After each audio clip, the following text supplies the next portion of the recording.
Welcome to the Occult Rejects. Finally, we've made it to the Idaho 4 Part 5. This has been months in the works, but we have finally made it.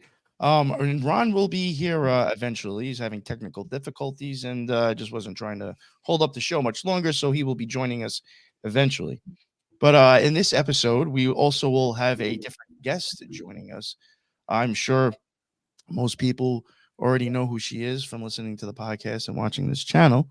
But we do have BD Salerno joining us tonight with JJ Nice. Vance and Ron eventually. BD, just to let people know in case they don't know who you are, just let people know like what your deal is and like where they can find some of your work and stuff. Sure. Basically, I kind of specialize in meaningful correspondences in like generational crimes, historical events, and in high weirdness mostly. And when I Nice. look at those, I like to use different lens that I work with: astrology, numerology, gematria, and most of all, critical thinking. Because when you analyze a lot of what we call true crime these days, it turns out to be untrue crime. So I like to take apart timelines, patterns, and then analyze them and try to figure out what the hell really happened. And then when I figure something out, I like to write about it. So I've put out a few books, which are on Amazon. You can check them out in the link tree below, and all my other stuff, my website, and all that good stuff. Yes, I do have. I should have your stuff in there now as well. Should be. I think it's down there. Yeah. Mm.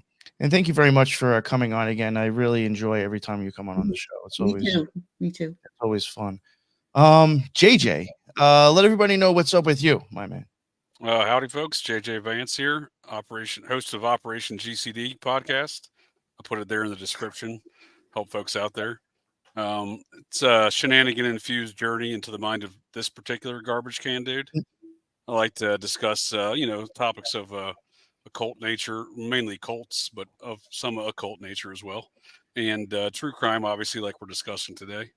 And I'm uniquely interested in your outlook on some of these true crime cases, or as you pointed out, be the untrue crime, because I do think there, I'm often interested in some of the metaphysical elements Mm-hmm. as it relates to true crime, and a topic Nick and I have discussed numerous times before that interests me is psychic detectives and some of the crimes they've solved, and instances and examples where psychics have helped solve instances of homicides and other such criminal activities.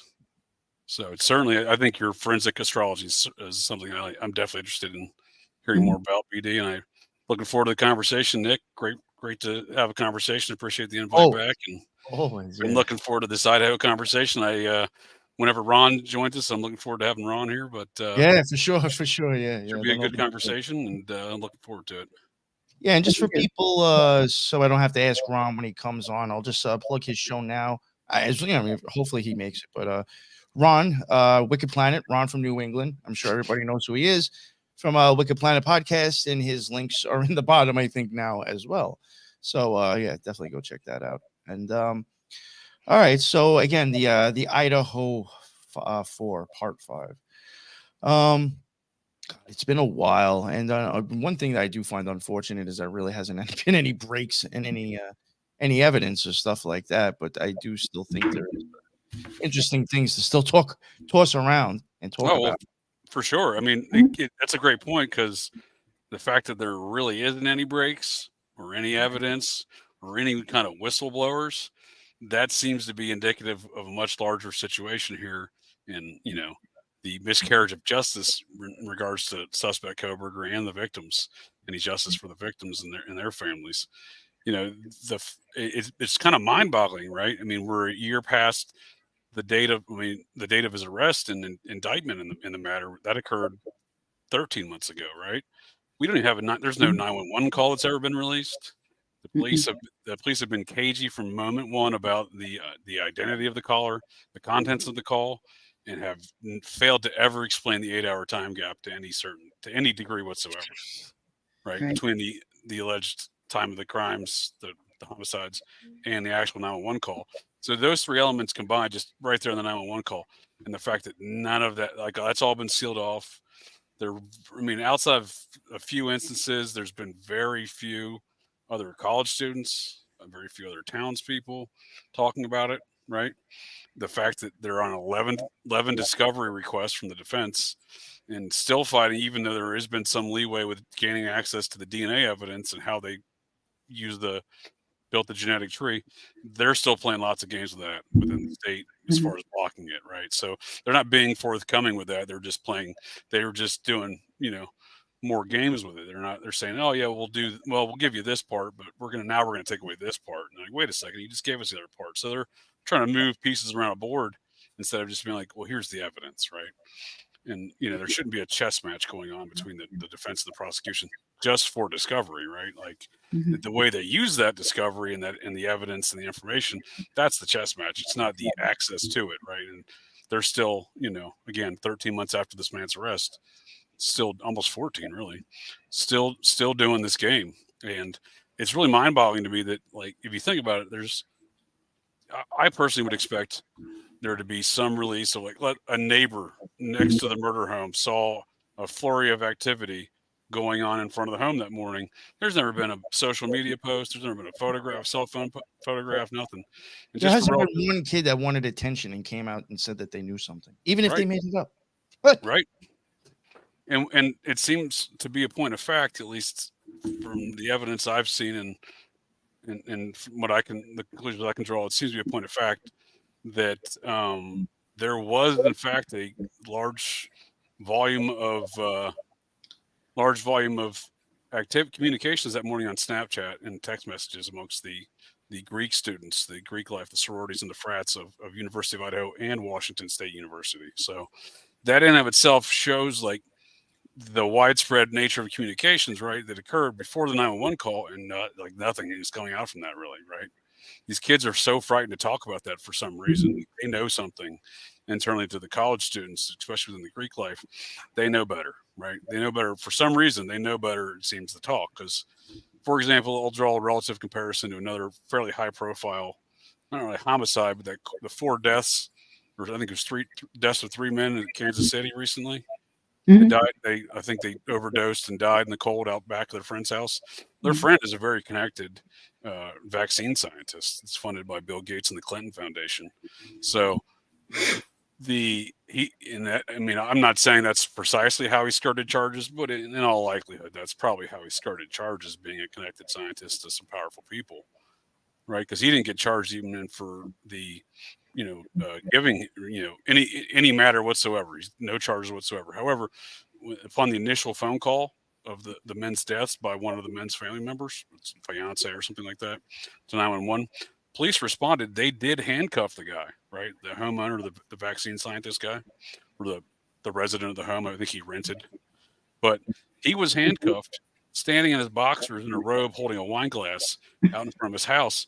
That's when he answered the door like that, and they handcuffed him and took him outside of his house.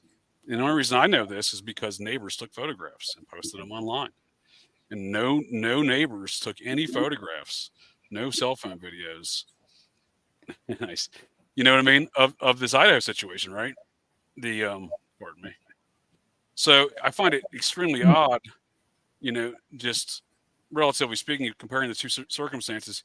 You have college students who are on their phone nonstop. They're living that whole cul-de-sac area of King and Queen Road, the apartments, those homes. Those are all college students. No one took out their cell phone, took a photograph. Now, I'm not even talking about within the friend circle or the folks that responded to the those nosy motherfuckers in the area. Right. Yeah. Like the lawyer kid who lived next door, the legal student kid, the law student kid, who decided he wanted to insert himself into the whole situation early on, and who then willfully gave his DNA to authorities just to exclude himself as a suspect, because the interwebs were wrought with him, claiming this guy was somehow involved. He was clearly just some on the spectrum fellow who lived next door in those apartments and was kind of nosy, like you just said, and he inserted himself in the situation. None of those people took out their cell phone. I just find it very unreasonable. And it seems, again, indicative of a much larger issue going on here in Idaho. Now, I'm not even saying a local cover-up. I implicate the Idaho situation to be a fallout from a much larger FTX money laundering style fallout from the bank that was nearby both colleges, the Moonstone Bank and formerly known as Farmington State Bank. And again, it would almost have to be something of that scale to keep a lid on all of this stuff and have this complete blackout of any activity, of any leaks, of anything, right? And again, I have always thought that was a little hard to believe. I'm like, you don't hear anything. Nothing.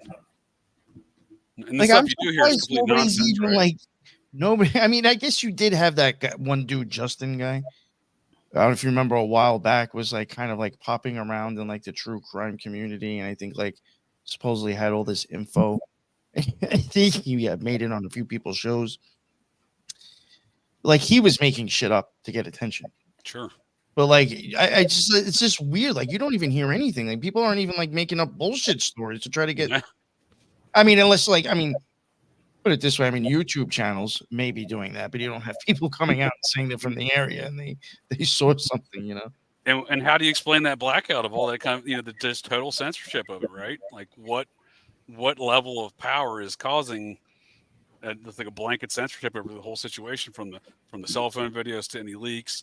And you can clearly you can look at the whole circumstance from like a meta-analysis, and you can see that there is some sort of back and forth going on here behind the scenes, right? There is some sort of dispute or feud, right, going on within this case and the details surrounding it. For example, the Corner Club surveillance footage was released showing Maddie and Kaylee at the Corner Club, and ostensibly her ex-boyfriend Jack, who was the recipient of a number of phone calls in the immediate preceding of Maddie and Kaylee's death that evening, or that early morning hours.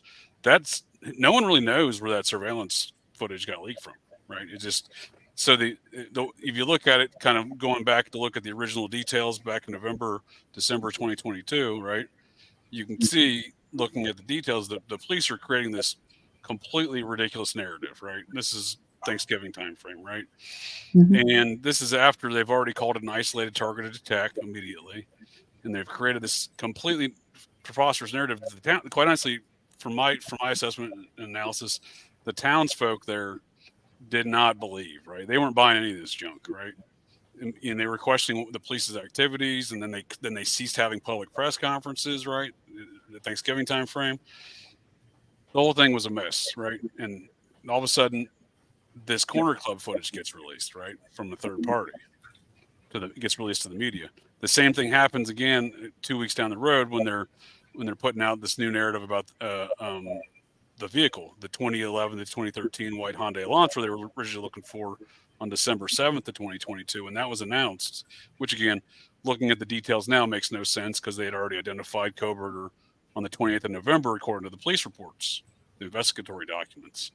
So looking back, obviously, so that narrative doesn't make sense with this December 7th announcement of, hey, we're looking for this white Hyundai Elantra that just doesn't happen to be the year that Coburger even drives, right? And they already allegedly identified Coburger 9 days prior. You can actually look at the next layer of that whole debacle and see that as that narrative is being perpetrated on the public, right, and asking for all these tips that serve no purpose.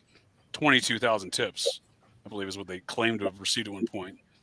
Or maybe 22,000 Elantras, over 10,000 tips, none of which made any relative sense to their investigation because they'd already identified the white Elantra 9 days prior, right? So there's no reason they'd flood all their tip lines. But you can see as that's going on, somebody releases the video, a third party releases the video of Maddie, Kaylee, and Jack Showalter walking down the sidewalk, which I think is still very very important to this whole narrative of what actually occurred that night. Because from what I hear in that video, I'm sure y'all recall the video I'm talking about. It's a surveillance video footage of the three young adults walking down the sidewalk: Maddie, Kaylee, and Jack Showalter. Yeah. Mhm. Is that the one that has to do with like with the food truck or no? It's on the way to the food truck from the Corner Club, right? Yeah. Oh yes. Okay. So that's where the two girls are talking about what one of them told Adam. I believe it was Maddie asking Kaylee what she told Adam, or vice versa. I don't recall at the moment. And that's when she said she told Adam everything. Adam presumably is the fellow back at the Corner Club, bartender and roommate of Kaylee's ex-boyfriend, Jack. Too many Jacks in this case, by the way. Too many Jacks to keep track of. Jack D, though. Anyway, Jack D and Adam are apparently roommates. So again, part of the inner circle. It sounds like one of the girls told Adam something, or everything. I'm sorry, according to her. And it sounds like in the video, Jack Showalter says they're going to get you girls or something. Oh yeah, I remember hearing about right. that. So as this false car narrative is that we don't know is false at the time, we only learn after the release of the PCA and the investigatory reports related to the probable cause affidavit. That's when we learned the December narrative, White Elantris narrative, was completely bunk. However, at the time it wasn't apparent, but at the time, that's when that footage gets released, right? So you can see these different points, right? There's a narrative that's being pushed. It's clearly false back in November. How you doing, Ron? Good. And then a third party intervenes, releases that footage from the Corner Club. That happens again when the White Andre Elantra stuff's coming out. Another third party introduces the other footage into the situation. So there's almost this strange dynamic going on behind the scenes there as well. It was something I want to ask real quick. I don't want to forget before we get to Ron. But these videos, like like the one that you were talking about, the video of like that walk and then the food truck, has that stuff ever been acknowledged by law enforcement as evidence for anything? Question. I don't think it has. Because like it's one of the similarities I found very interesting with this case and Kylie Rodney is that Kylie Rodney got found by a YouTube channel. You know what I'm saying? And it's like this case, it seems like a lot of the only video evidence is popping up on YouTube channels. That I don't even think that the law enforcement is are they even acknowledging this shit? No, that's a good point. Weird. Very weird shit when it comes to like these crimes. And honestly, with YouTube, I see something weird with that shit. That's a good point. I think in the Idaho case, they were released to actual mainstream media outlets, but I could be wrong on that. Like initially. But no, it's a good point because obviously there is this YouTube element, right? Which has obviously been recently highlighted in that nice background, Ron. I like your living room. He's at Ramsey's house now. Nice. You just need a scarf. Are you all familiar with the recent Paramount Plus series? I haven't seen it, but there's a Web Sleuth, maybe something. Sound right? What's it called? Web Sleuth. Haven't seen that one Cyber yet. Sleuth. Something Sleuth. Anyway, they highlight all these various YouTubers and TikTokers that are reporting, daily. Like you said, daily. Nick, there's a lot of channels that are doing this, providing updates on this case, like routinely, daily, weekly, etc. Some of these folks, they're on this new. I think it's Paramount Plus, docu series, and it's from my understanding, from what I've read of the reviews, it seems like a hit piece against this true crime element of social media, right? But again, I don't think there's like some of these people I think are playing characters, is what I'm saying. You know what I mean? Like I don't think they're, what I mean?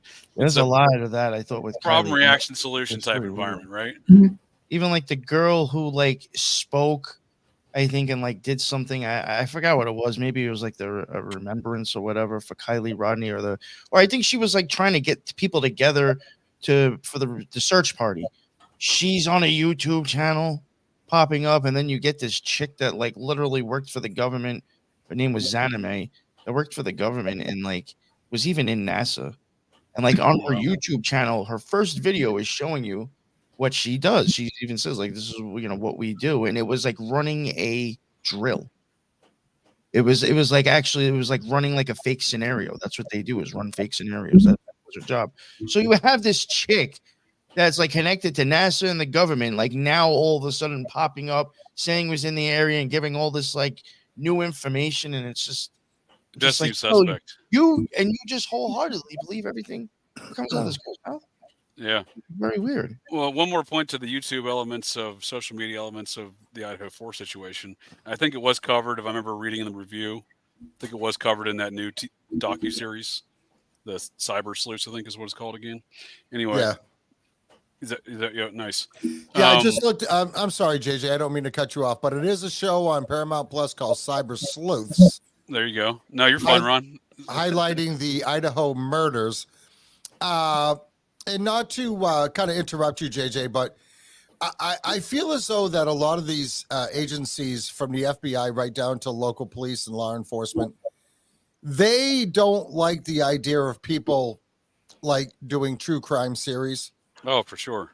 on YouTube or whatever, anywheres like that, or on social Absolutely. media, because like we make them look bad. I mean, we established a lot of questions in the first 4 parts of this series For sure, yeah. that have not been answered. And it's like, you know, we're just regular Joes, right? I mean, you have experience in investigations, JJ. I know that. But it's like we're just regular Joes, and we're able to discern a lot of things, and not just with this case, but other cases that I've looked into or we've looked into. And they're like, oh my gosh! So now they're coming out with these hypotheses, these theories, and everything like that. And you know, why didn't we think of that? Or yeah, we kind of wanted to keep that quiet. There you go. You know what I mean? So Yeah, that's part busting of the the narrative. problem.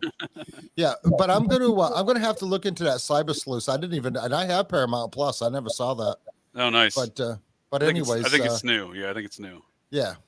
So anyways, go ahead, No, JJ. no, sorry. that's a no. But speak to that's you were hit on right what I was talking about. So I think there is a certain element to that where there's a push by whatever party you want to attribute the being the perpetrators of this, but there's a push to shut down this cyber sleuthing, web sleuthing communities of social media, and I think it's covered in that series.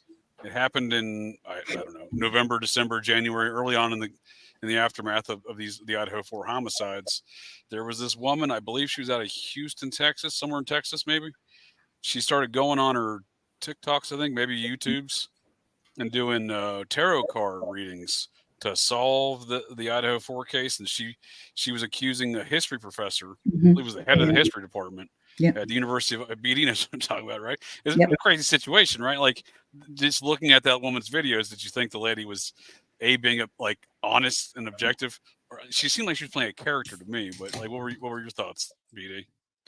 Well, I understand that she was sued, right, for exactly. that, Yeah. but I didn't watch her, but okay, I think that kind of treatment of crimes is really very unwise.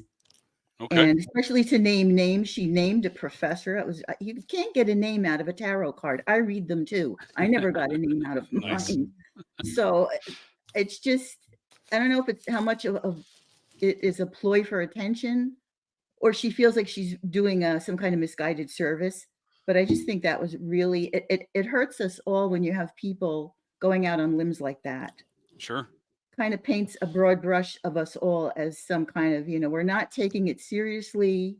We don't really look into things. We're not responsible, because it's not responsible to name somebody in that sense, so. Oh, absolutely. And like the way she was doing it just seemed like a character. You know what I mean? Like, I don't know if I figured you had an interesting perspective on the tarot aspect of it, but yeah, Right. if you'd watched any of if you recall, if you've seen any of the clips of her, it seemed like she was being some sort of character, right? Yeah, I didn't watch her. I just heard of it, but what I heard of it was enough. I've seen people do stuff like this all the time. And I thought, well, here we have another one that's really being irresponsible with her craft.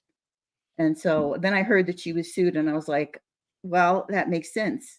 I'm not taking sides. I'm just saying that's going to happen if you start naming names like that. Even if you had reasonable, what you considered evidence, to just throw a name out there like that on the internet, sure, is really risky. And it, like I said, it hurts all of us. Yeah, for sure. And it's definitely salacious. And to the point where I'm a bit more cynical in my perspective. I mean, I don't disagree with what you said. I think that's an objective analysis of it. I'm just a bit more cynical. I find it to be far more nefarious. The point of that, like, I think it was so ridiculous that there was gonna, like, again, I look at it like, this lady's being so ridiculous. She's obviously going to get sued. This was a way to shut down any sort of discourse, like Ron was saying, for bringing up any points that may or may not bust the narrative that was obviously being perpetrated in the case where they wanted the suspect to plead guilty from moment one. I don't think that there's any question. The house is being destroyed before Koberger even lands in Idaho. That is the thing that changed since we've been on. That is interesting. The house being destroyed? Yeah. No, that is a good point. Let me put a bookend on my point real quick, Nick. With the crazy TikTok lady. So again, call me a conspiracy theorist, but she's a sorority member the professor was a sorority member, and again, there seems to be a real problem with the Greek communities and the sororities and frats in those two universities. Almost everybody involved, from the police to the judge to the attorneys, everyone's a graduate of University of Idaho.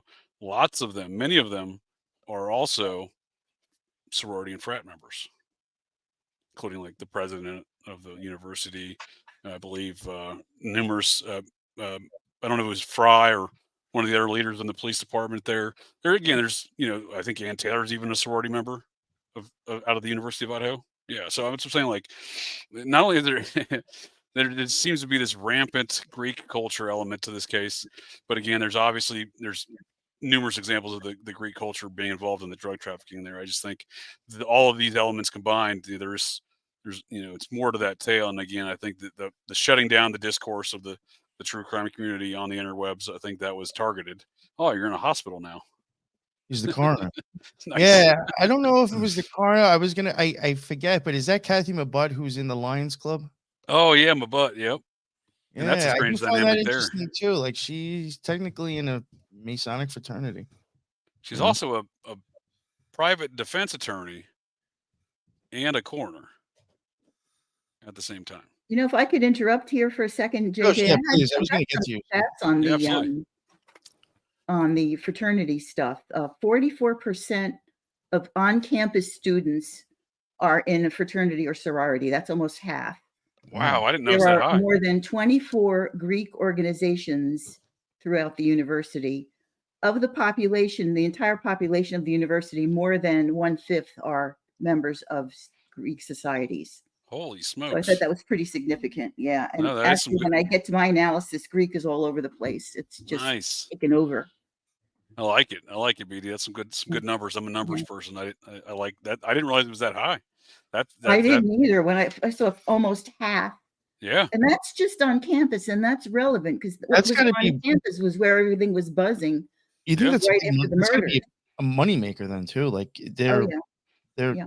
they're generating money. They're gonna want to keep Mhm. them nice and correct. I think that goes over to the Washington State campus as well. For example, the folks that rent out the apartments where both, I think, Kopaka and Koberger, the rental offices for both of their apartment buildings are located right in Greek Row over there on Washington State University campus, like in between different sororities and fraternities. So there is a lot. Again, when you have such small towns, I think, and you have such a large population of the students that are of the Greek life, that they graduate, they stick around. They're police chiefs, they're attorneys, they're judges, they're doctors, they're business owners. So to answer that question of maybe why there's such a blackout, maybe again looking back to the Greek communities there, all the alumni that are part of these organizations that are still very involved, the alumni still remain. I did not know that. That's interesting. Mhm. They stay very involved with these organizations, these Greek organizations, be it their sorority or their fraternity, right? So I think there is that could speak to some of the censorship and blackout across both towns as far as anyone talking about this stuff. Yeah, I feel as though that this is probably something that's been going on for quite a while, right? For possibly several generations, and then this is why they don't want this Yeah. information to come out. I like your style, Ron. And there is a blackout. I mean, it's very hard to get any information other than when we dig into YouTube or some of the other true crime podcasts that are covering this and doing an excellent job, I might add. And but the information coming out of this particular case, I mean, is nothing. We just had a case in New Hampshire where Adam Montgomery was found guilty on all counts today for killing his 5-year-old daughter, Harmony Montgomery. And that has been going on for years, and the news was on that like relentlessly. And now you're talking, 4 people getting killed in a heinous way, and no information's coming out. And not only that, but they finally, like, they're destroying or have destroyed that house. Gone. Mhm. They're The even house guarding is the gone. dirt.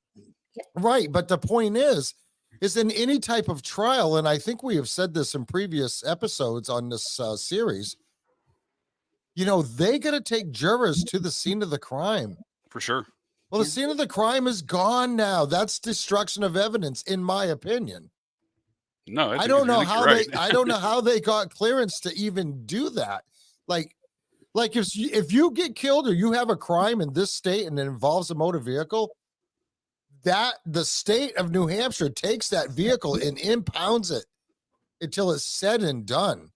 Well, I mean, we're all familiar with the Maura Murray case, right? That's what I was going to say. Yeah. Yeah. That's 20 years ago. The disappearance of Maura Murray in the state of New Hampshire, her car, her Saturn, to this day is still sitting about 7 miles from me in the Department of Motor Vehicle State Police impound yard. Great point. To this day, that car is still there. Yep. Now, why were they able to destroy this house? To me, we have our theories on whether Brian Kohberger did this or if he acted alone. We all have our suspicions. Everybody has their suspicions, right?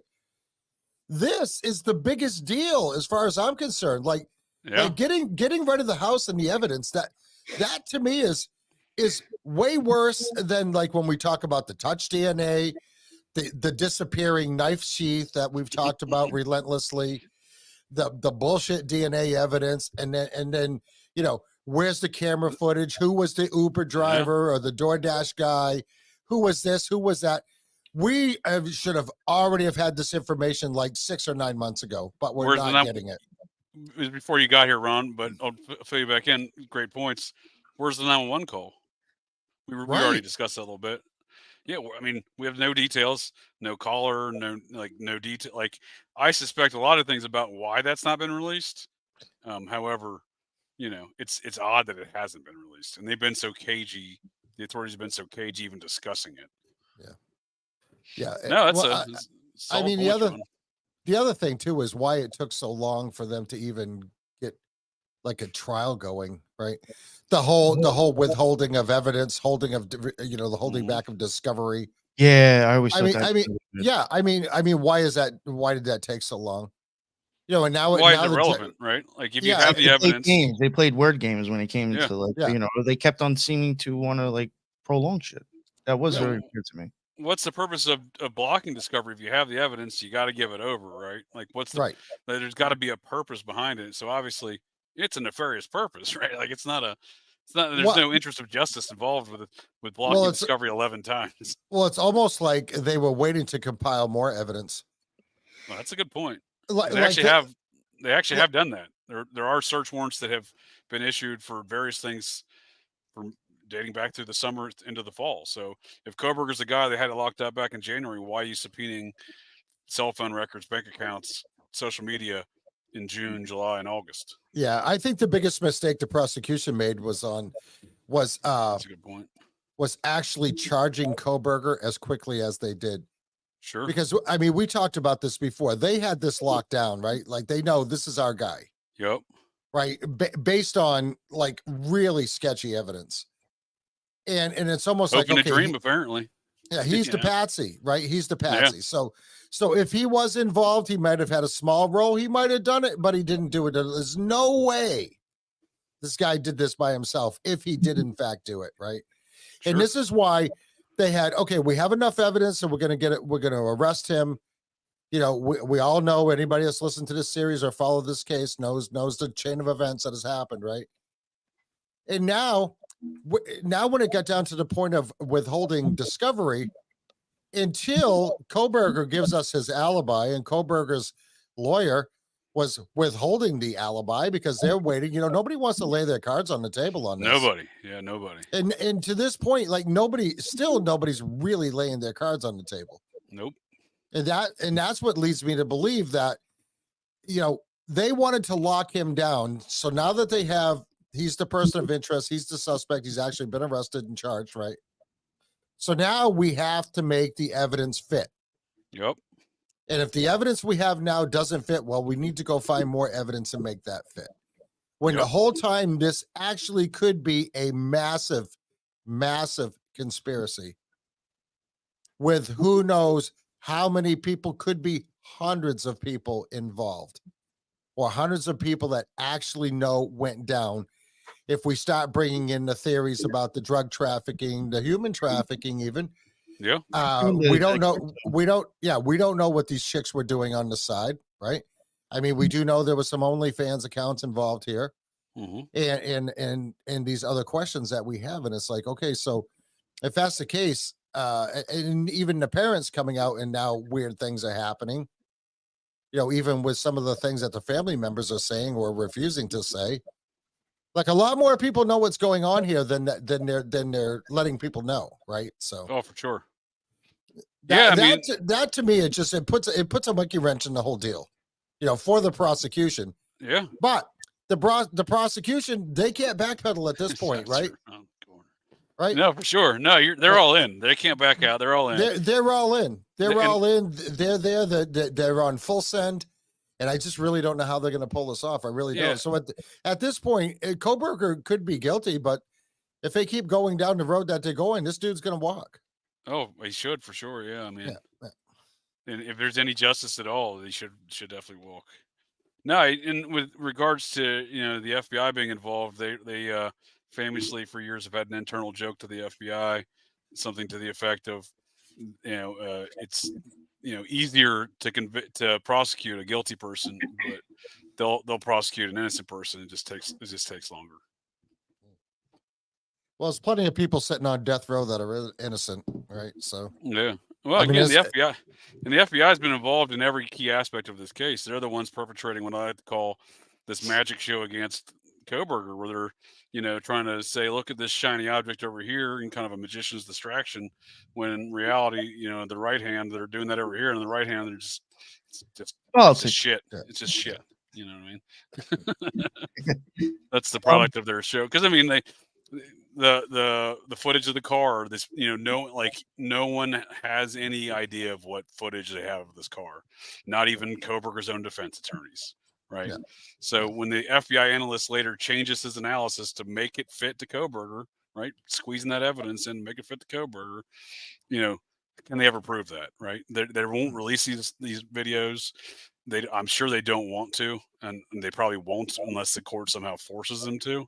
However, yeah, I think they wanted Kohberger to, he was going to fly back to Idaho. He was going to plead guilty. They were going to destroy the house because if you recall, the house was actually set for destruction December 30th of last year, the day he was arrested, I believe, was set for destruction. And Ann Taylor somehow got assigned to his case without having to have a hearing for a public defender, which is traditional in every court I'm familiar with. You have to show up for the hearing to prove that you're indigent and can't afford an attorney. Somehow she got assigned his attorney before any of that occurred, because he's still in Pennsylvania, right? And that's the first thing she did was shut down the destruction of the house. So it has obviously been a very, they wanted to destroy the house. They wanted him to be, he was a parent. They wanted to destroy the house. They wanted him to plead guilty and be done with it. Right. Yeah. Yeah, I think it's definitely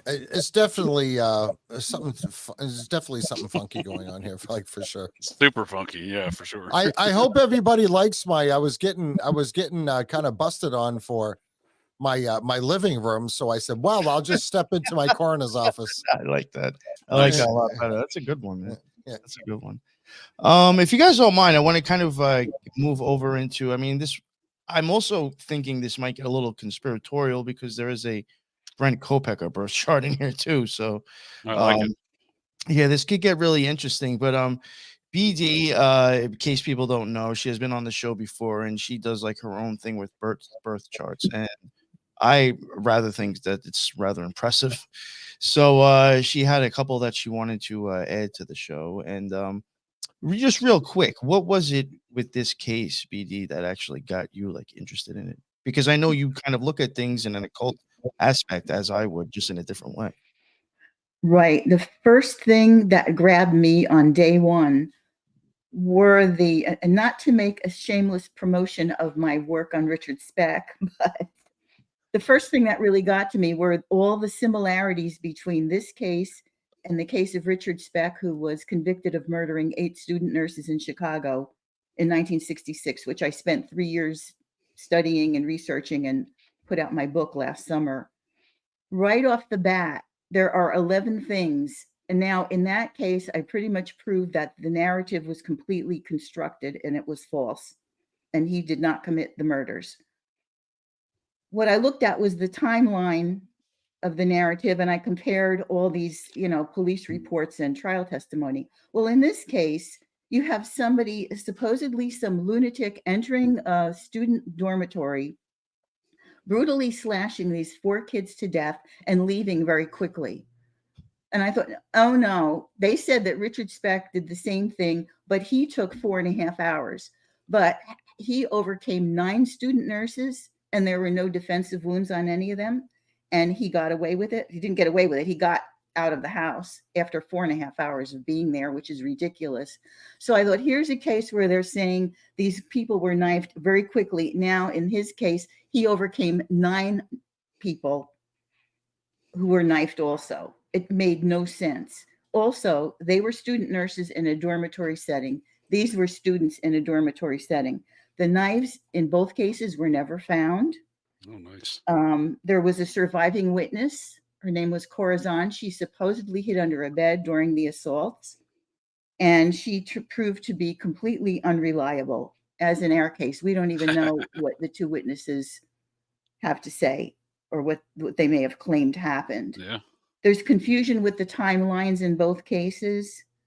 The blood evidence was definitely altered, I believe, in both cases. And I'm saying that partially based on what I looked at in the horoscope of the crime.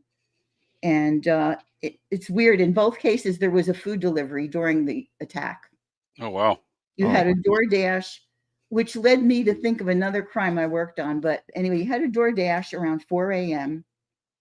There was a pizza delivery to the nurse's dorm. Pizza. Supposedly when the 4th nurse was in the process of being murdered. Wow. Now, the guy went to the wrong address. He wasn't supposed to go to the nurses. They lived in a row of townhouses, and he went to the wrong one. He went to where the nurses were supposedly being killed at that moment, which was like 1:45 in the morning. And he was going to ring the doorbell, and then he saw that he was at the wrong address. So he didn't ring the doorbell, but he looked and he said there was no light on the 2nd floor. The house was dark, and I heard nothing. And then I realized I'm at the wrong address. He was supposed to be 2 doors down to another dorm of nurses who had ordered the pizza. This is at a time when these nurses were in the process of being horribly murdered. Lights are out, no sound, no action. So he was ignored as a witness. So you have these weird deliveries of food, which in both cases kind of suggest that there's something wrong with the story. And Sure, yeah. and then the weapons never being found, the knife never being found. And then they claimed that Speck threw the knife into the Calumet River because he had to go across the bridge over the river when he left the crime scene. And so they fished a knife out, a folding knife, which was about 2 3/4 inches long. And this is the knife, and the tip was broken off. And this proves that he used it because he broke the tip off when he jimmied his way into the window to get into the house. Wow. Except that when the prosecutor published his self-congratulatory book about the crime, he displayed a photograph of the knife, and the tip was not broken off. Oh, really? So, yeah, so it was like that through the whole case. Then there was the pronouncement by the chief of police before Speck was even arrested. He was pronounced guilty, and it went across the airwaves, TV, newspapers. Oh, interesting. Richard Speck is guilty of these murders. We know that, and that was pretty much Kohlberger's been judged by the media already. Oh, for sure. Taken and run with that. So there are all these similarities that and jumped out to me, and I was like, this is a fake narrative. It's just like the case I worked on. This is completely fake. So then on the basis of that, I do the crime chart, and it just feeds right back into what I originally thought. And is that the right one? Yeah, Idaho 4. Idaho Okay, 4. great. Yeah, that's the one. May I interject real quick? Those are some great points, BD. I mean, Thank you. When you say it's like you identified as a narrative, you're a writer. You understand that in actual real world events, they don't go. It doesn't all fit like that, right? Like it almost seems like they sure know how to tell a story, and that's what writing is about too. So exactly, yeah. Think about the crime chart. It is so expressive of what was going on, and there's things in here that you don't want to see in a crime chart. The thing about astrology, it's based on sacred geometry. Everything is the relationship of planets to each other. It's not just what sign they're in or what house they're in. They are in geometric relationship, and some of them are favorable and some of them are not. In this case, there are, you can see bodies of groupings of planets over here. I don't know if you can see me doing that, pointing. Anyway, they form which section? Like which all right, section of if the you zodiac? look from the lower left going up toward the right, you see a bunch here to the lower Two? left and a bunch. Two? Yeah. And then you Yep. go up to the right, and then at the very top of the Yep. chart, there's stuff there. Is that where Cancer is? You're talking about where Cancer is? Yeah, that's Okay. where the moon is, right?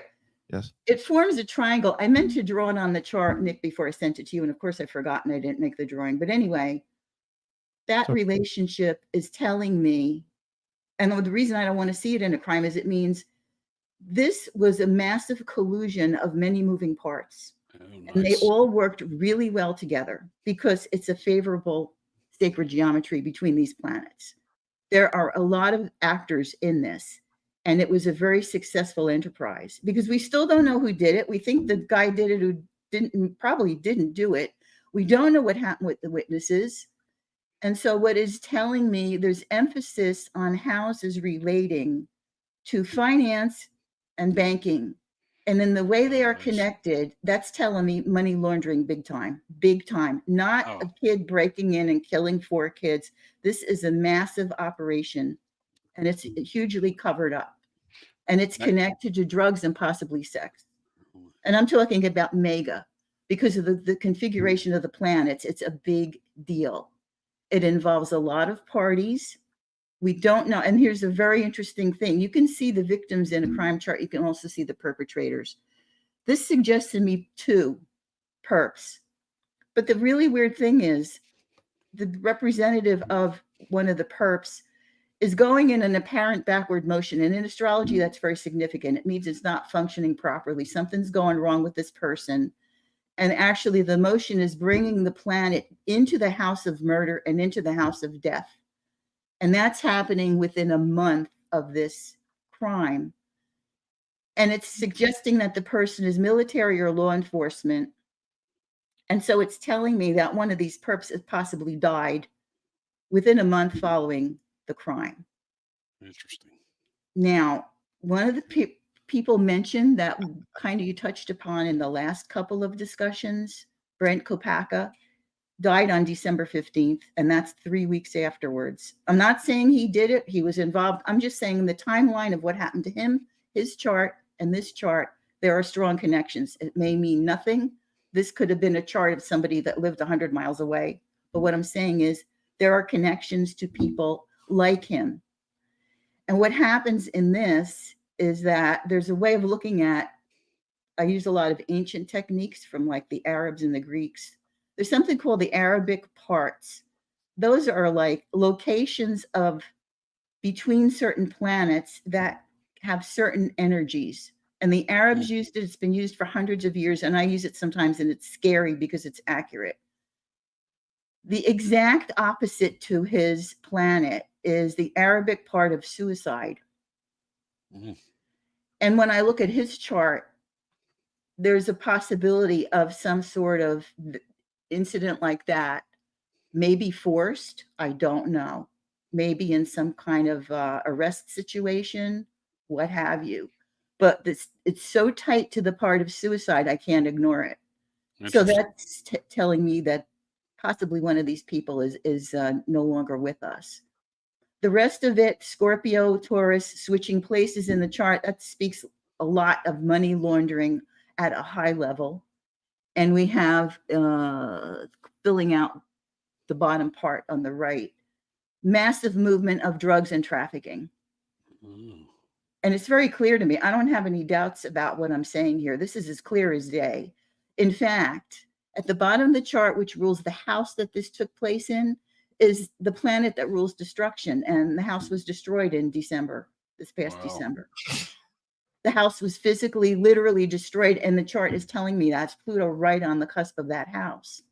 So that's why I'm saying this chart was a thing of beauty because it spelled it out. I was like in awe of it. And the one thing also I want to mention that caught me And then I saw it in the chart afterwards. What I thought was really significant were 2 dogs. One dog was found skinned a week or 2 before this happened. Yep. And the police immediately ruled it out. Oh, no, that had nothing to do with it. I'm like, oh, I think it did. Mm-hmm. Well, there's that. But there's another dog here, and the dog is Murphy. And I always thought it was interesting that someone took the time and effort to conceal Murphy, to sequester him away from the crime scene. When there's a murder, usually, and there's a pet in the house, they either kill the pet or the pet runs away or the pet hides or whatever.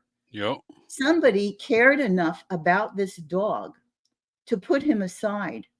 That's telling me they cared about the dog. They were attached to the dog. Therefore, maybe they spent time with the dog. Maybe they lived with the dog. They didn't want to see the dog get hurt.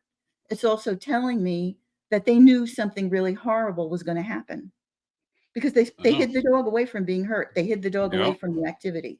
So what I see, dogs is ruled by the moon, which is in Cancer, and the moon in Cancer is right at the top of the chart. It rules other things as well. I mean, these are multiple rulings of situations that we deal with in the crime charts. You have to just pick them apart one by one. But with dogs at the top, it's saying, look at the dogs. Dogs are telling you something. Interesting. So I would even wonder if the moon being there even has something to do with like the massive delusions, I think, around the case.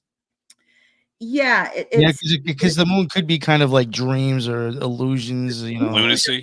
The moon is emotional. This was really carried through by emotion. I mean, everybody, that's the strike of these kind of crimes, is you're stung by the emotional impact of 4 young kids being slashed to death.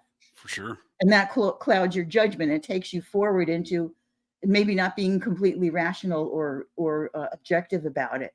But the moon is really strong here. And the moon actually 17 degrees. Don't you love that, Nick? The moon's at 17 degrees. Oh, yeah, it is. Yep. Also, there's 13 degrees in here and 22 degrees, which 18 degrees is the degree of murder. 22 degrees is a degree of kill or be killed, which is actually what one of the perps faced if he possibly was unalived by suicide or forced suicide. That was kill or be killed aspect also that I wanted to add about that. So I think that's a great point with Kopacka, because we really don't like. There's a mystery surrounding his death. The records have all been kind of censored as well and sealed. So no, I did get some stuff about him. I was happy to find out about him. It's actually kind of sad because he was in Afghanistan and he was in some kind of horrific warfare over there, and he was awarded a Purple Heart. I don't know that we knew that, but he had a Purple Heart, but he suffered traumatic brain injury, and he was severely affected by PTSD. Yep. His parents put out an obituary saying that he passed away as the result of traumatic brain injury. I saw that. It doesn't gel with what we heard about SWAT teams and forced entry into his house or hostage taking. That may be the way they wanted to cope with it. That may be what they were told to say. But he died of traumatic brain injury. That's telling me that he died of some activity that helped further along. I think the guy was used. I think it was put in it to be done away with as a result. That's an interesting point you bring up. Because I'm sorry, JJ. It's almost like he was an expendable part of the puzzle, right? Yeah. Yeah. So he had talents. Obviously, if he was military and been through that kind of stuff, he was probably, part of some other ring once he came back home. A lot of these military guys, they continue their talents when they come out of the military. Good friend of mine that served in Iraq was offered a very big position with what was the military contractors over there? That Blackwater. Yep. Blackwater offered him a very good position and a very good amount of money. He turned him down. But we don't know. This Kopacka guy may have been involved in something like that was used as maybe an enforcement arm for some type of drug cartel stuff operating in the United States. And they've probably viewed him as being, maybe it got to a certain point where, if he did have a traumatic brain injury, maybe he was in PTSD. Maybe after this took place, if he was involved, he may have been having serious reservations about it. He might have been like having nightmares about it. He might have been just Sure. completely enthralled in the fact that he, took part in this, and he was becoming even more unstable. And this is when, whoever else was involved may have said, well, it's too risky. Let's make it look like he committed suicide or something like that. Right. Yeah. For sure. I mean, because they're not, because I'm not familiar with like his obituary or anything like that. Have they, I mean, BD just said, what they had listed for, reason of death, but do we actually know what the real cause of death was? We don't. Well, I don't It's a think good that you point. die from TBI. I think they were either, I don't know what they were told to say, but I don't think you die from that. I think you die as a result of what that causes you to do, or it causes you to have a certain behavior that then becomes either threatening or whatever. Sure. But it's sort of a couched way of saying that maybe he took his own life because of it. Because unfortunately, a lot of the veterans will end up doing that when they suffer from that. Sure. So I think that was just their way of being gracious about it, or not wanting to put any real reason out there. But It's certainly possible. Yeah. Yeah. Certainly possible. Was there I've listened to the audio from the response to the SWAT response. Again, it's a joint SWAT team there. So it's Moscow PD, Whitman County, Latah County, Washington State University. They all have members on this joint task force that operates the 911 call center, operates the SWAT team in the area. So it's multi department operation there with the Brent Kopacka situation. I've listened to the available police audio from that, and as a former SWAT team leader myself for many years, that's not a high risk hostage situation that you're hearing on that audio. Not when officers are asking for their coffee to be brought up from a vehicle to an alleged sniper position. So I don't know what's going on there, but I think we really don't know how Kopacka was killed. I really think. I think there could be a forced suicide situation. And when you mentioned BD, when you mentioned that the perpetrators were military law or law enforcement, and you mentioned Kopacka served in Afghanistan, were you aware that he served with the lead detective in this case? No. Brett Payne and him, they were part of the same brigade of the same paratroopers out of Fort Bragg. They were together. Fort Liberty. Yep. And at the time, Kopacka would have outranked Payne, but he would have been a specialist. Payne would have been a private. So there's very possible that at one point in time, Kopacka was Payne's supervisor. That's certainly plausible. And Payne was selected to be the lead detective by Moscow after being only on the force for just over 2 years. Right. So, and the families themselves were very outspoken about that, especially the Gonzalez family. The beginning of the onset of the investigation was questioning, is this guy even qualified? So it brings into question, why is he the lead detective for the case? Was there anything on this chart that you wanted to touch on before we went on to the next one? No, that's pretty much covers it. The next one is the University of Idaho one. Yeah. I felt like I wanted to dig into what this school was about. Like, what are the roots of this whole situation? Because with all this money and laundering, what's their role in it? What's their part in it? So I looked into the University of Idaho, which was founded before Idaho became a state. It was a land grant kind of purchase of the Idaho territory in 1889. And right away, a bunch of really interesting numbers jumps out at me. Nice. The founding was January 30th. Okay, get your 13. 1889. The enrollment of people was 8,809. And it occupies 810 acres of land. So I'm getting keyed off already by just the numerology of that. But then I look at the chart and it looks like it, and some of these are so exact. I mean, in astrology, you have a range of where things can fall that are an impact upon each other. And these are like exact, not only to degree, but there's degrees of arc and there's minutes of arc. You have 60 and 60. They're like virtually exact, which is extremely powerful and extremely significant. And what I'm referring to here is this land grant contract under which this university was founded is a falsehood. There's something wrong with it. It's a deception or a theft of sorts. Oh. So this was some kind of a land grab. It was founded as a not-for-profit, tax-exempt organization. But there's something massively wrong with the purchase. I don't know what it is. There's just something wrong with it. I would have to know more about the deed involving it. But again, it's a place where you have a double Aquarius sun and moon, and that relates to groups. So every university has groups. You have a department of students, you have a department of education, a department of, English, all that. But these are self-interest types of groups. These are groups with a certain agenda. And I start poking around in there and going back to the crime chart. I had found a few stars, which are important because they give information about the case. There are stars relating significantly to goats. And that's important because I got to tie it all together. Greek, I was trying to find what's ruling Greek life, what's ruling Greek organizations. Okay, so Greece is a Capricorn. And in these fixed stars, you have constant reference to a goat, which is Capricorn is a goat. That's what it rules in astrology.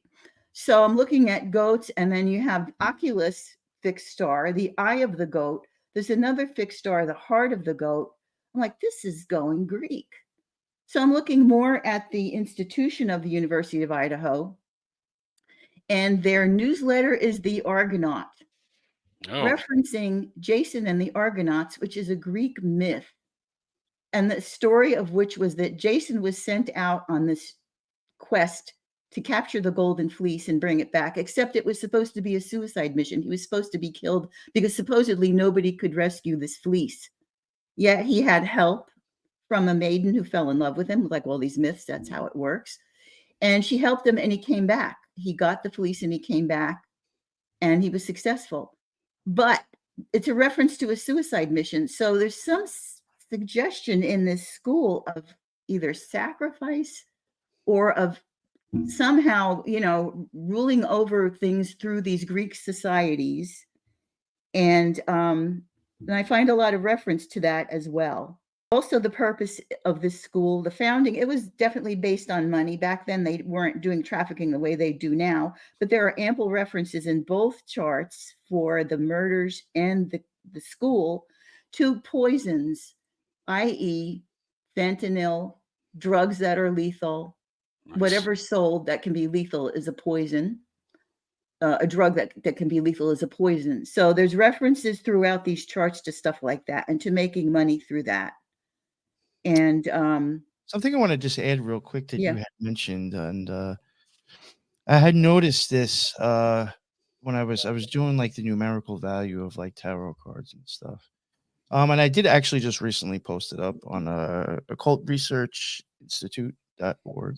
I think the link is actually on the live right now, even in the chat. I started noticing golden and then something else when I was running like the numerical value of like everything on a tarot card. And golden fleece actually did come up, and it matches Hebrew moon. But like it was like weird things. Like I was like finding like I would get golden fleece and then maybe like fleece on something else that's associated with the card.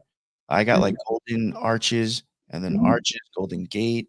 It was really weird. I think there's like almost like some golden thread in symbology throughout the tarot, the major arcana, actually. Right. Golden fleece definitely came up, and I just checked it now on the notes that I had from when I did this, and it matches moon. Oh wow! And well, like you did have the moon, and you had a moon in the over by Cancer before. Oh yeah.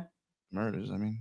The gold is one of the school colors. The school colors are gold and silver, which is kind of weird because those are not colors that you would combine for like a uniform or a sports venue or something.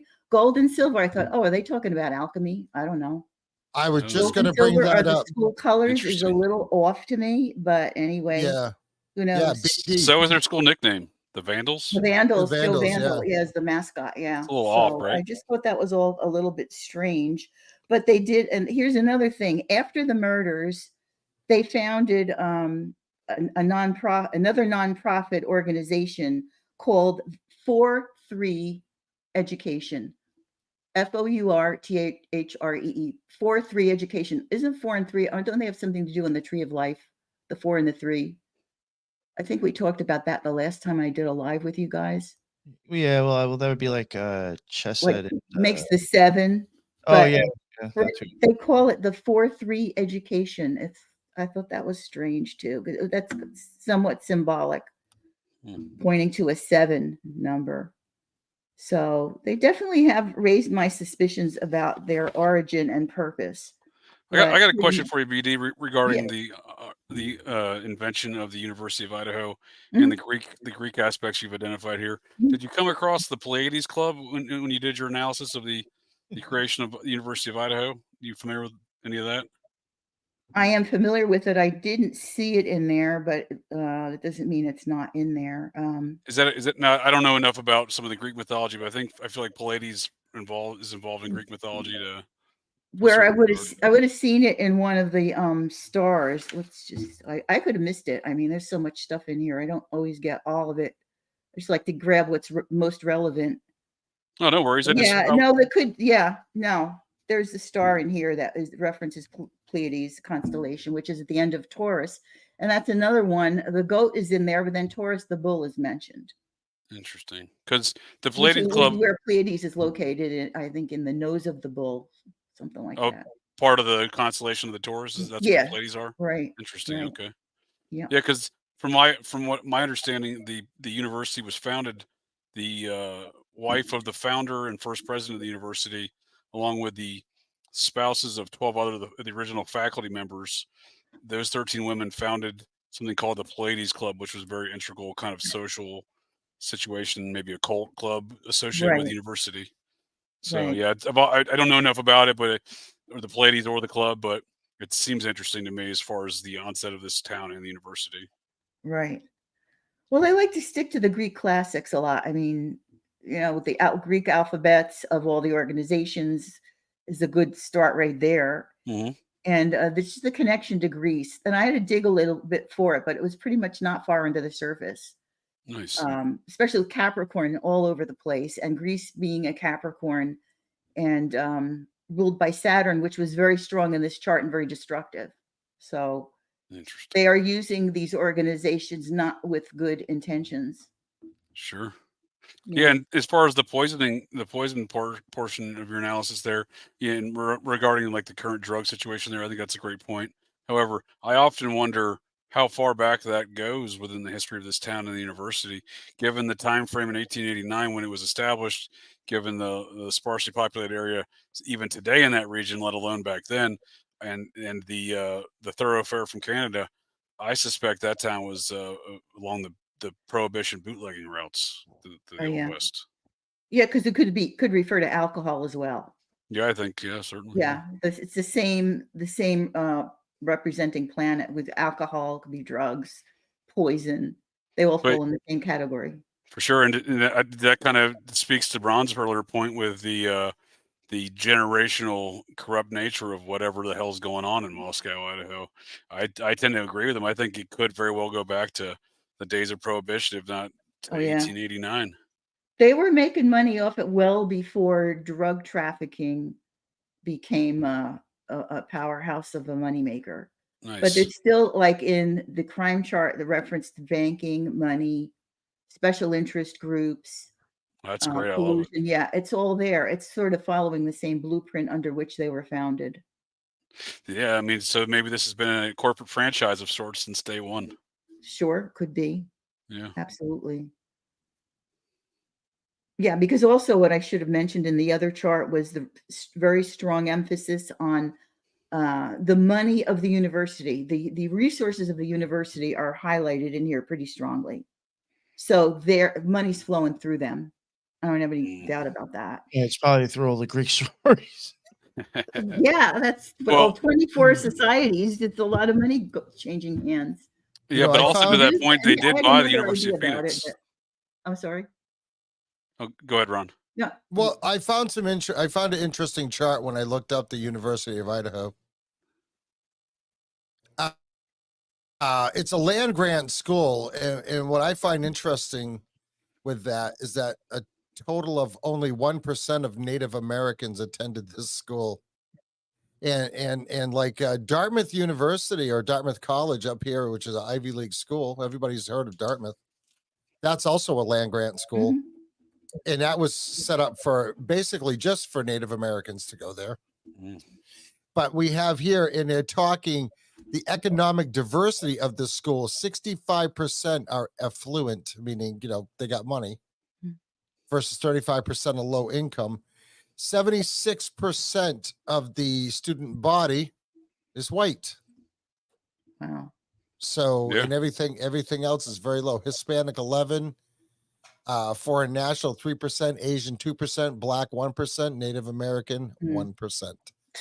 So very interesting. And and another interesting thing too, Pleiades is also known as the Seven Sisters. Oh, Seven Sisters. There you go. So I was thinking it was 13.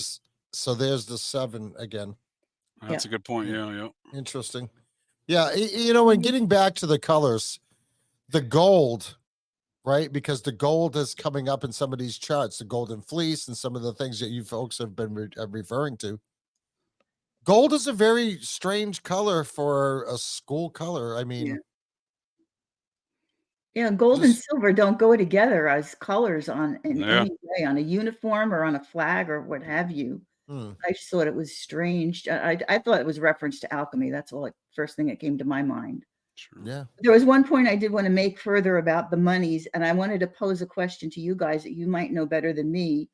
It crossed my mind. Is it possible that these Greek organizations, because they have memberships of students, is it possible that these organizations would have life insurance policies on the members?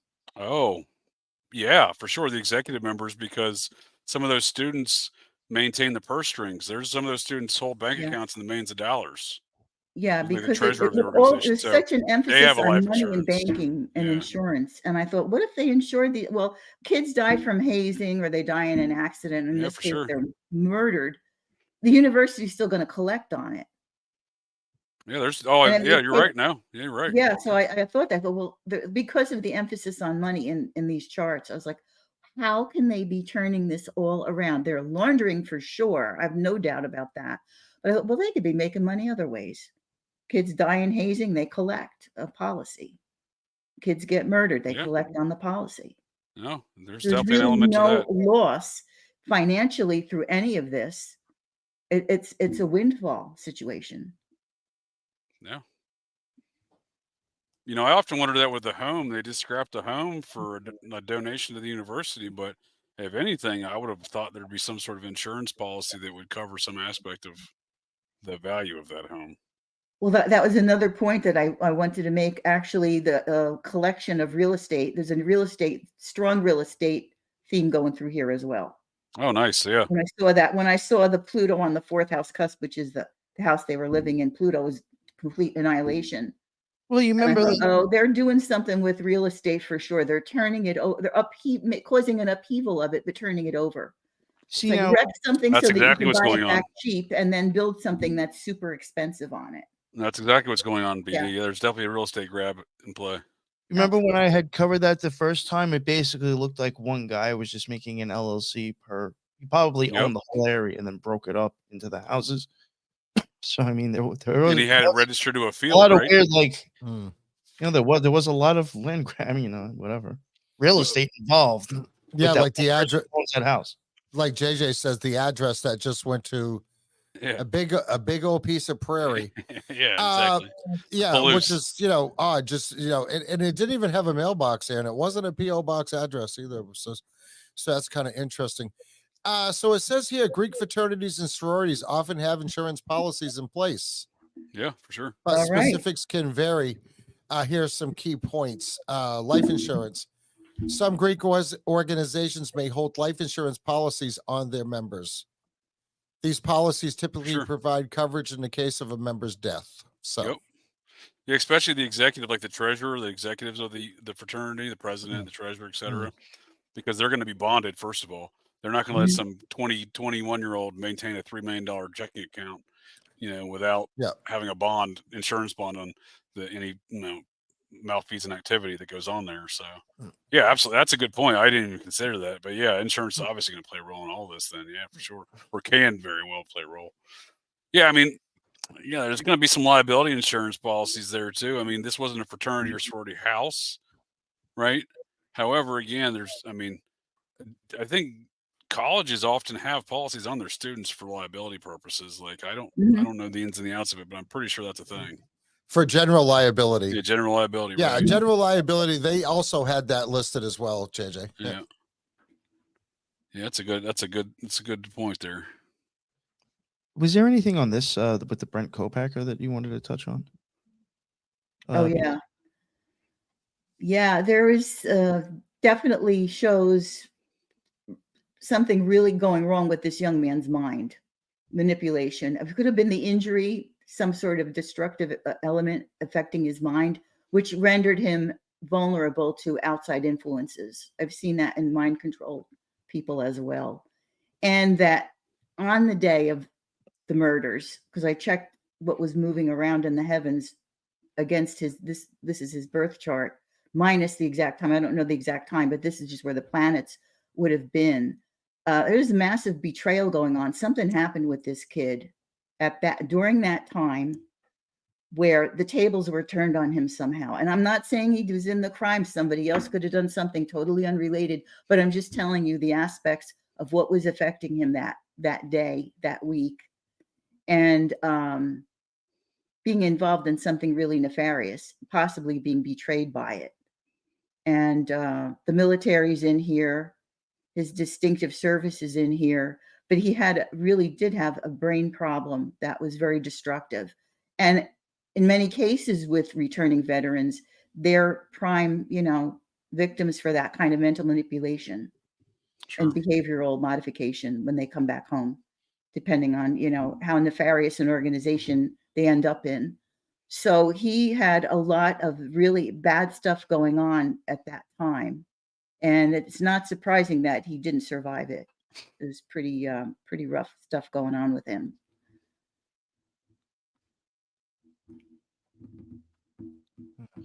There was I can't remember the name of he was known to have, I think, what the hell is that? That large knife. It's God. Machete? Yes. Yeah. The name on that actually equals 33 in simple, and so does the knife sheath for Brian Koberger, the whatever. Yeah, that in simple equals 33 as well. Interesting. So does the house address 1122 33. Oh yeah, yep. And Brian, I think, lived in the G section. Building G, yep. Weird shit. Yeah, and if I can speak to Kopacker real quick, one of the most compelling mysteries. Hold on a second. BD, what are you fixing your mic? I just saw that. It looks like you put a comment and there's bang. Oh yeah. That was I'm not doing anything with it. It's 2 feet away from me. Yeah, that's picking it up though, for sure. Well, I just moved it further. Yeah. I haven't touched it all night. Okay. No, I think when you hit the table or something, it picks that up for sure. Yeah, there was people commenting earlier that there was. I had no idea that I was. Oh, it's all right. It's all right. Yeah. Okay. It wasn't as bad as it was earlier, so that's fun. Okay. Now I forgot what I was saying. Oh, I don't remember. I was saying the most compelling mystery that still exists in my mind relative to Mr. Kopacker here is why was he living on Washington State University campus? Right. I know, it seems like there may be that apartment complex he lived in may in fact be mixed use of some regard. I can't find a conclusive answer on that. However, it is listed on the university, Washington State University student housing department listing of student housing. And the office is located in between two fraternities over in Greek Row and Washington State University for the leasing office for that building. So I just question why this 36-year-old man was living on that campus. Seems odd to me. Yeah. That's as odd as what was that campus where I think the guy was in New York. Sarah Or, like, Lawrence. yeah.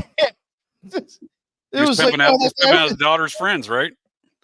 yeah, nobody ever questioned this like old perv walking Yeah, around? like why is this 42-year-old bald dude living in the women's dorm at Sarah Lawrence? That's an all-female college too, right? Sarah Lawrence. It's I think just there's any weird. men there, right? Like, he's got to stand out like a sore thumb, right? Like nobody knew. Exactly. Yeah, so there you go. So that's like an open secret. What's Kopaka doing on this campus? Is it a similar dynamic? You know what I mean? I'm not trying I to have even pass aspersions on the dead here, but I'm saying it is odd that this full-grown man is living on this campus. Not quite as odd as living on a all-female campus like Sarah Lawrence, but still strange enough. I have wondered and kicked around the idea, and I think I've even said it to you, JJ, and I know it was like something like me and Lisa were kind of talking about once, how I do think there's even a chance that Brian was involved, but like this is like he's just part of the very large scale like production being put on. But like I do Now, do wonder you mean Kopeka or Koberger? all of them. Oh, okay. Everyone. No, it's like no. I sometimes wonder if it like was a magical like kind of like psyop to get data analysis on how people react to true crime. There's a I have wondered compelling about argument to that, be made this there, Nick. crime and a couple of other ones. Again, like Yeah. The Rodney case, and I even think possibly even the other case we were talking about earlier. You know, where there's like they're just trying to get around in Gilgo Beach for sure. I think just trying to like read people and see like what's profitable and like how are people reacting to this. I mean, if you really think about it, like I understand like this is part 5, but again, there's channels out there that talk about this shit multiple times a day for the last For sure. I don't know how long. Not for nothing, but like you're really pimping the fuck out of death. You know what I'm Exactly. saying? Yeah, So like yeah. even seeing that and numbing people to that, I do think to an extent is a little weird. You know, I mean, so Yeah. like I do It gets a wonder bit social engineering, doesn't it? Like there's a little aspect of the kind of social engineering aspect, like you're pointing out. I think there's a compelling argument to be made there. and like you know, you're talking about like a lot of psychological shit going on with him. Oh, I yeah. think there could be possible that was even psychological operation. Not saying people didn't die, but you know, I do think there's could be that weird and deep. You know, I think that's a fair point. Yeah. My question too, right from the beginning, like with Koberger, like what was his motive? Right. I Dude's mean, worked what his was ass off for a doctoral degree, and he just I goes mean- out and throws away, right? there is no motive. Right. I haven't heard of any motive. I mean, No. he really didn't have any connection with any of these people. According Right. to his defense attorney, zero connection. Yeah. Yep. No, that's a good point, Ron, because as you're, I'm sure you're aware of it within your analysis and experiences within the law enforcement dealings with law enforcement over the years. That's a pretty key aspect to any crime motive. If that's the first thing they're trying to put on somebody is it's the yeah. number one thing. Yeah. It's the we got it's you, the and this is why you absolute did first it. thing that comes up. It's like, okay, why would this person be a person of interest? Well, because he XYZs. Yep. Okay, We that's got you, his buddy. motive. This is why you did it, right? Write it down on this piece of paper for us. That's his MO. Now, where was he? AKA, where's his alibi? Okay, so I mean, I don't know. We could just go on and on and on about it, but I mean, nothing about this adds up, like whatsoever. No, I don't Right, think so right. at all. It doesn't add up to be Brian Koberger's guilty. It just doesn't. So.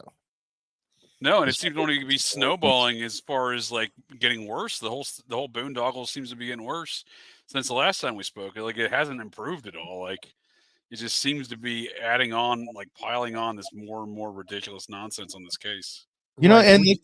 and what really sucks about this is like basically we're like all waiting just for court shit to happen to hear anything. Yeah, Because you really have nothing that we're being told about it. And that's why this is going to be a long, drawn out deal. I'll tell you right now, because here's the number one thing. If this is, in fact, a massive conspiracy, which is starting to look like strong possibility that it is, they are going to have to get a conviction on Koberger to shut it down. Because once, not to shut down their operation, that's probably still going. yeah, But to shut down the public's interest in this case. Yeah, for sure. They're going to have to get a conviction on Koberger because then they're going to say, wow, we don't, why are you looking into this? You're just wasting your time, all you true crimers. Yeah. The guilty party's here. And then there's going to be a faction, like say they find Brian Koberger guilty, which I really don't know how they're going to do that. You're going to have a faction of people are going to say, yeah, just because you found him guilty don't mean he is guilty. And they're going to continue to look into this. This is where some problems could, arise for people later down the road. Once Koberger does get convicted, you know what I mean? If he does get convicted, other people, they're not going to let this go.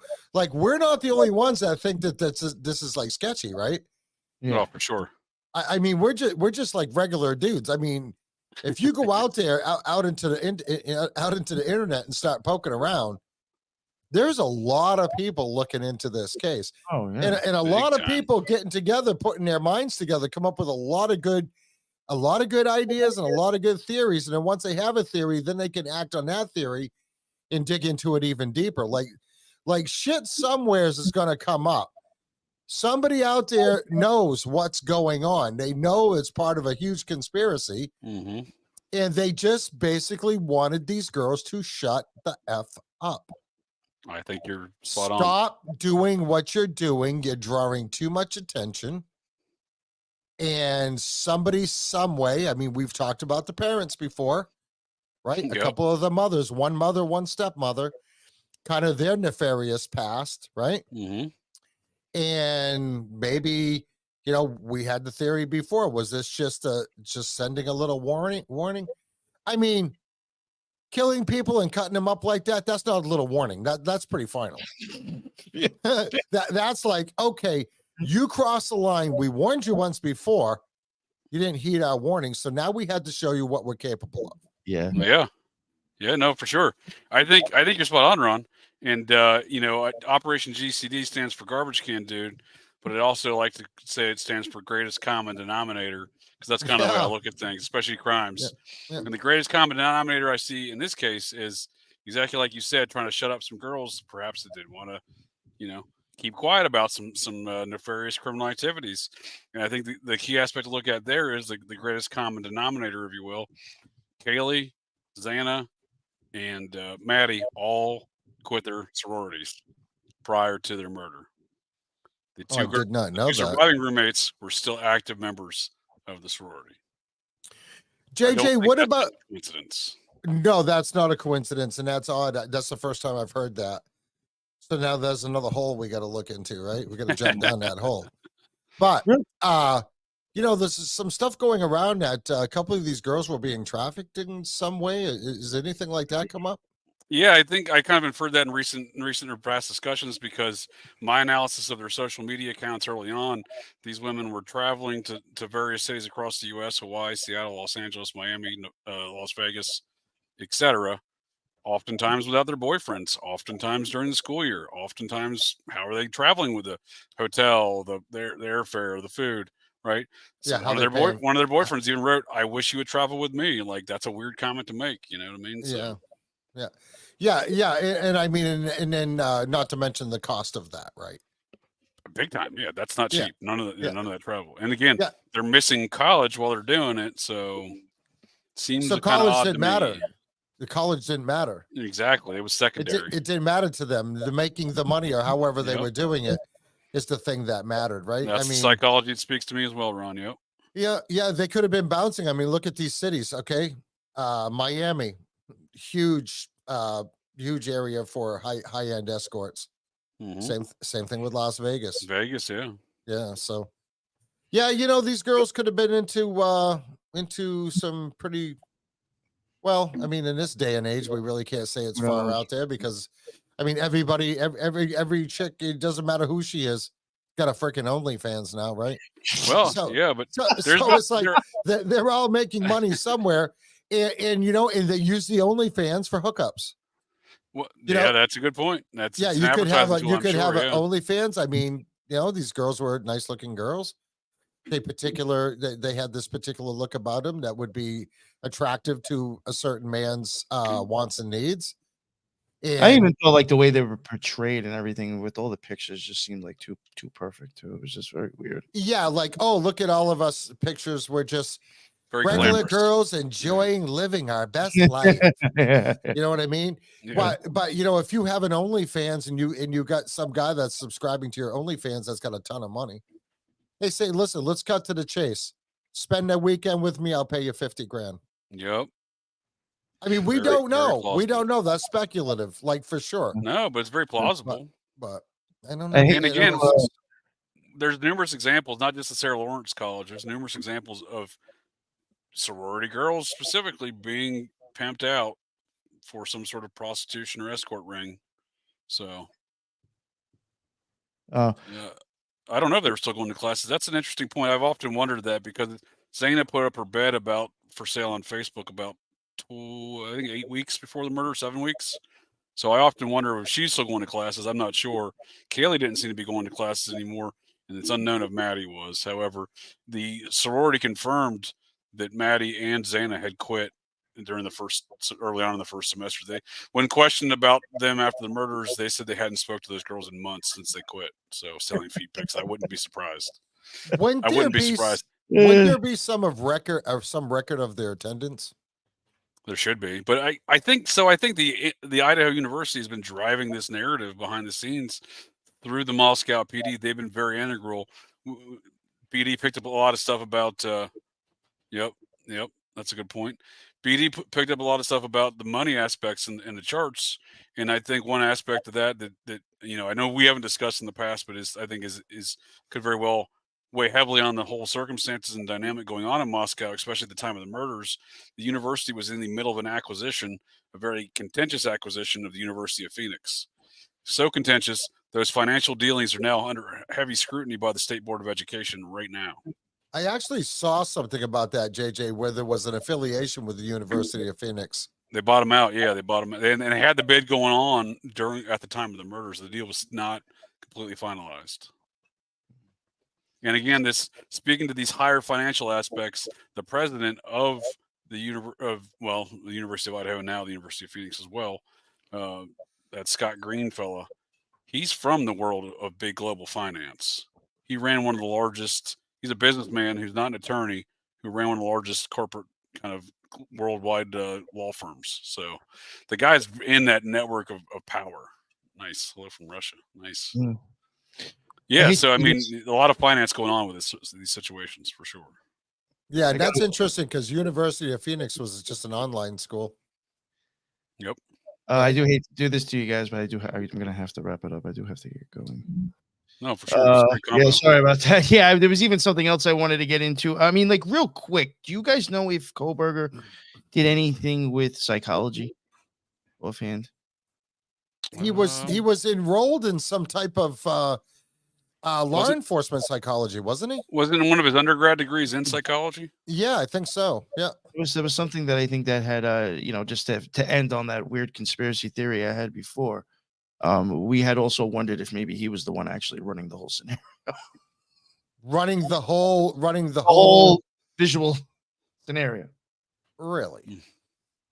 Who knows? Interesting. Well, right. We don't know. It's part of the whole problem here.